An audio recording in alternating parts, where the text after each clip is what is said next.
As much as I want to give up on it, because you guys make it so hard,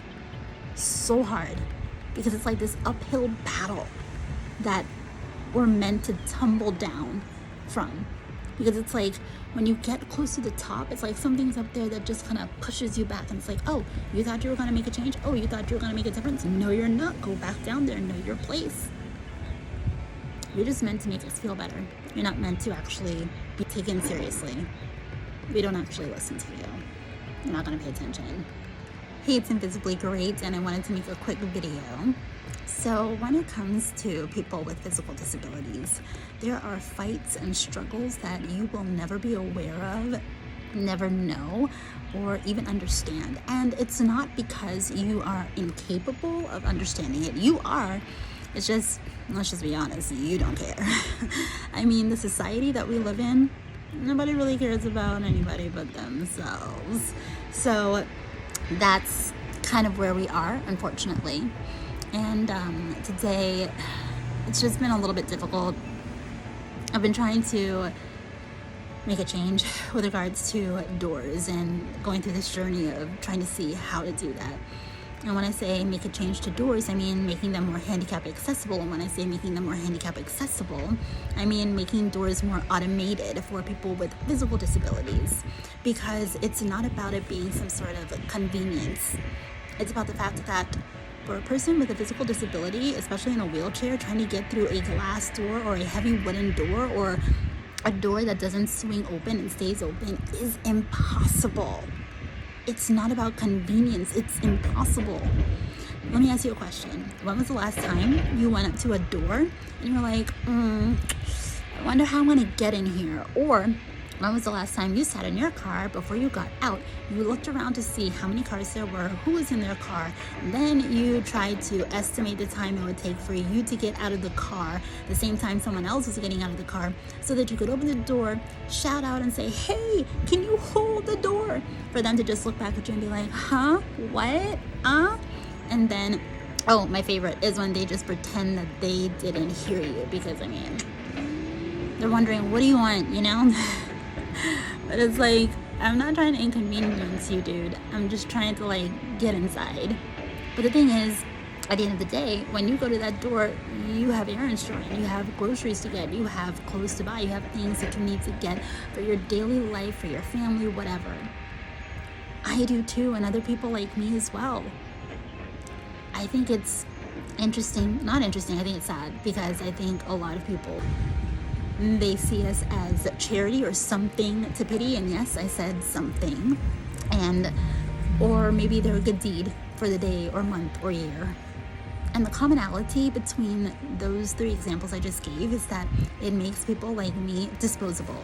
We become one-dimensional, an idea, an image that assuages your heart into thinking that it is good, and that you are good because you did a kind thing. It doesn't take much to be kind, does it? But for you to care and realize that something is wrong and then want to make a change to it is only considered by you if it affects you. I can't tell you how many times I've had someone say, oh my goodness, I didn't know that. Or, oh, I think if I was paid every time someone did that, I would probably be a millionaire, which would be amazing. But the lack of knowledge is so prevalent. And like, I can understand if you are ignorant about something, you don't know, of course you can't change anything because you didn't know, you weren't aware. So I'm not going to be mad about it. But if I'm bringing this to your attention and making you aware, and then you still choose to not really do anything about it, then yeah, I'm going to be pretty upset about it, because you can't claim ignorance at this point. And then the other thing that happens is when you do try to like bring awareness, no matter how well you put it together, how you frame it, how you get all the details and have a plan and all this stuff, people will just kind of look at you with those wide eyes and smile, or their silence, or not even looking at you at all. but there is this sense of like fake caring where it seems like, oh yeah, they're excited. Oh my goodness, that is so sad. Like, this shouldn't be happening. But are they gonna do anything about it? No. Do they want to? No. They don't care at all. Like, at all. Which is sad. Because if the bar for you to care about something is if it happens to you, then that is a very low bar and quite distasteful and sad. But saying that, I guess, isn't going to change anything, is it?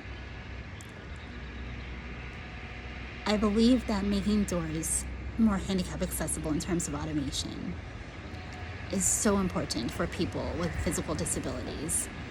And as much as I want to give up on it, because you guys make it so hard, because it's like this uphill battle that we're meant to tumble down from.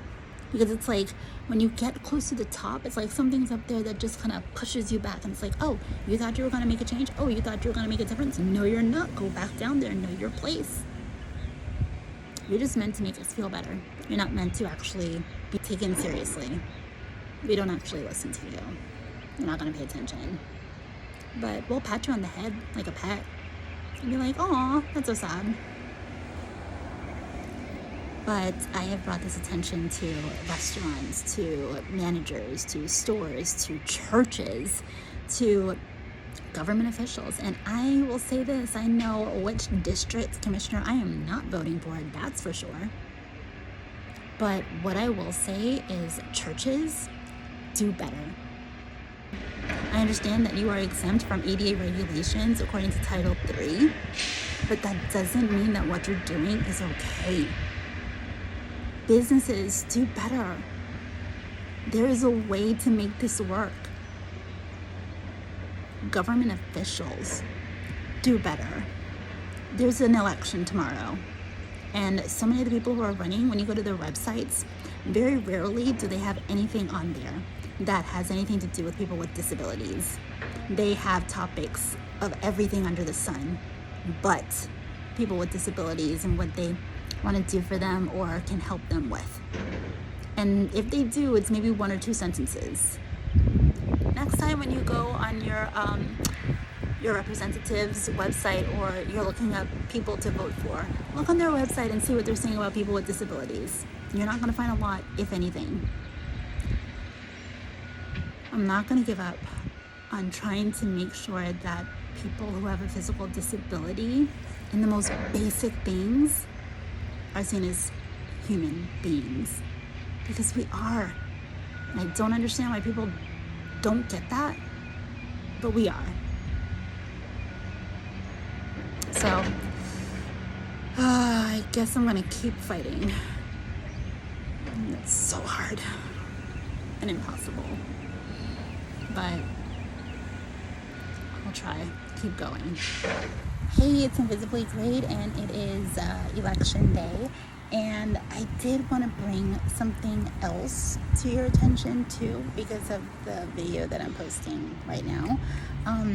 So I went to vote, and when I got there, it is at a church, and as I've mentioned in my earlier video, that churches are exempt from having to adhere to ADA regulations. So obviously the door wasn't open, but I did kind of expect that since it was voting day that they would keep the doors open so that we could have easy access, but no. So I'm going to show you the door, and I mean, I was able to get in. Someone came by and let me in, but still. So here it is. So no buttons. No one there to open the doors when you get there, so hopefully we can get better with that. I wanted to show you that because it shows yet again that people with physical disabilities are not considered. And yes, as I mentioned, it is at a church and they don't have to follow ADA regulations. I'm sure they're happy about that, but it is a voting place. And it's not like anybody even sat down to think as they were putting up all of their flyers, as they were setting up to think, okay, we're going to have people who have physical disabilities, whether they're in a wheelchair, whether they use a walker. Like, I saw several people struggling to get into the heavy glass door with their walkers and canes, trying to get inside. And it just shows how, like, people don't consider people with physical disabilities into the conversation of voting and rights. And as I mentioned in my other video, when you look at the topics that a lot of these people are running for, or talking about on their website and what they're planning to do, none of it really involves people with disabilities. And it shows itself right here with me not being able to get into the door as easily and waiting for someone to come by to help me. I just really hope you're starting to see the connection here. It's starting to click that people with physical disabilities, in the most simplest of ways, just a door, are not considered. And if you don't see something wrong with that, I don't understand. But I guess you won't understand until it happens to you, maybe. Until you're the one sitting out waiting to be let in.